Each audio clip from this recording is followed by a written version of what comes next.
Acercando al final del proceso judicial. Sin embargo, todavía falta un rato para conocer cuál va a ser el destino de los 42 imputados, porque hablábamos recién acá con el auxiliar fiscal Gerardo Arch de que probablemente se extienda hasta las primeras semanas de julio. Ya lo he presentado, estamos con él. Gracias, fiscal, por atendernos. Bueno, decíamos esto, ¿no? Estamos en periodo de alegatos. ¿Qué implica esto en un proceso judicial que ya viene siendo muy complejo, ¿no? Sí, efectivamente entramos, por decirlo de alguna manera, en el tramo final de este largo debate oral. Venimos desde septiembre, más de 8 meses, eran 43 imputados en un principio, falleció uno, quedaron 42. Y bueno, más de 220, 230 testigos. Esto hace que la causa tenga una complejidad que no es normal y habitual por el volumen, la cantidad de imputados, la cantidad de testigos, la cantidad de pruebas. Así que bueno, sí, entramos en la última parte de este debate. La semana pasada, no, la anterior, empezamos con los alegatos, como es de costumbre, y así lo dice nuestro código. Alegamos en primer término nosotros, la Fiscalía, nos dieron 2 días para alegar, pudimos alegar, y también alegó la querella. Hay una particularidad que nosotros habíamos planteado un hecho diverso, o sea, para nosotros la plataforma fáctica para la Fiscalía, para el Ministerio Público, había variado con relación a cómo había sido elevado a juicio oral. La querella no se adhirió y mantiene una acusación independiente. Al tiempo de que nos tocó alegar a nosotros, de los 42 imputados que se encuentran en juicio, se sostuvo la acusación con respecto a 19, y con los otros no logramos reunir los elementos probatorios que nos den la certeza que nos permita mantener una acusación. Así que la querella sí acusó a la totalidad de los imputados hasta este momento. Doctor, le consulto porque hay aparentemente una diferenciación de responsabilidades dentro de estos 42 imputados. A algunos se los llama cabecillas y a otros solamente partícipes. ¿Qué significa eso? Sí, como lo manifestamos en nuestros alegatos, nosotros consideramos desde la Fiscalía que ha quedado terminantemente acreditado, en primer lugar, que se configuró el delito de sedición. Sedición implica un levantamiento armado para arrancar una medida del gobierno. Claramente se dieron todos estos elementos que constituyen el delito de sedición. Y en el devenir de los hechos, claramente los imputados tuvieron 2 tipos de roles. Por un lado, los que nosotros consideramos cabecillas o que dirigían toda esta revuelta, toda esta sublevación, todo este levantamiento, y por otro lado, los que acompañaron y formaron parte. La particularidad de este delito, para que lo entienda el común de la gente, es que así uno intervenga al inicio, en el medio o al final, está configurando y está cumpliendo los elementos típicos que exige el Código para que sea acusado hasta acá por el delito de sedición. Entonces, en ese contexto se acusaron a los 19 que, para nuestro entender, tenemos plena certeza de que intervinieron de una forma u otra. Supongo entonces que los pedidos de penas también varían de acuerdo con la responsabilidad que se les adjudica. Sí, exactamente.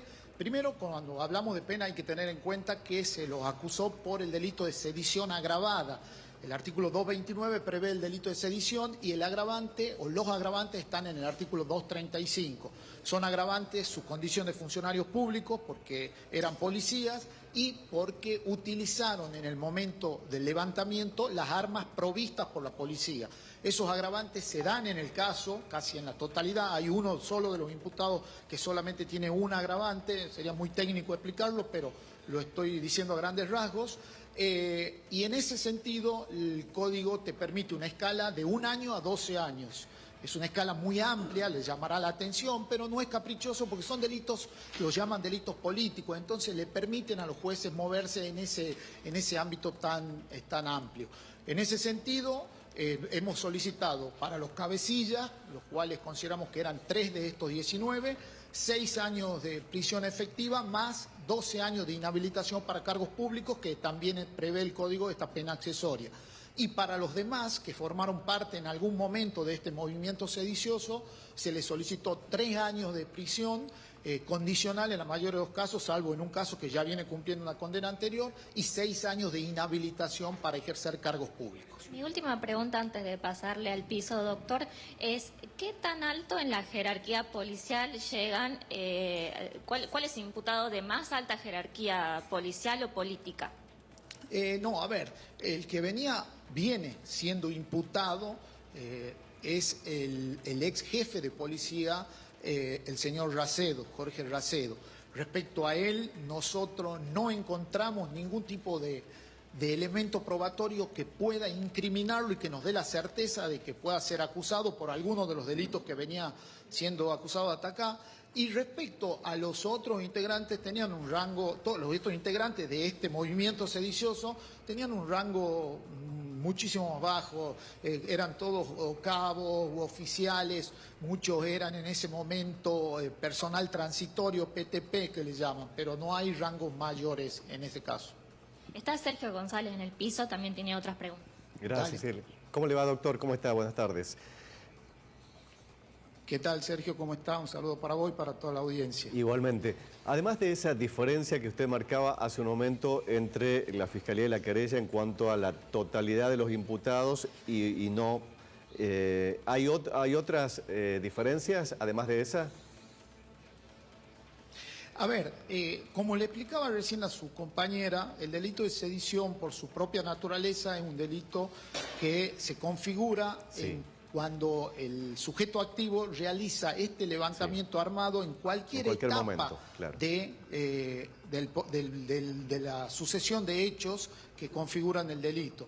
En ese sentido hemos podido determinar que hay un grupo de gente que se juntó al inicio de esto, que fue aquel 8 de julio a la noche en cercanías de la subjefatura, que después se trasladó hacia la subjefatura, que se convirtió en el epicentro de la protesta y el bloqueo de todo el servicio 911, que es el servicio de emergencia inmediato, y después hay otra gente que configuró toda una comisión negociadora de estos sediciosos y que terminaron yendo a Casa de Gobierno para firmar el acta acuerdo, que es una prueba más que da cuenta de la extorsión que sufrió, que sintió el gobierno para otorgarle el aumento salarial y la reincorporación de estas personas. Se pudo determinar, algunos estuvieron en todos los momentos, otros aparecen pruebas que lo incriminan en algún momento, pero es suficiente para considerar los coautores del delito de sedición.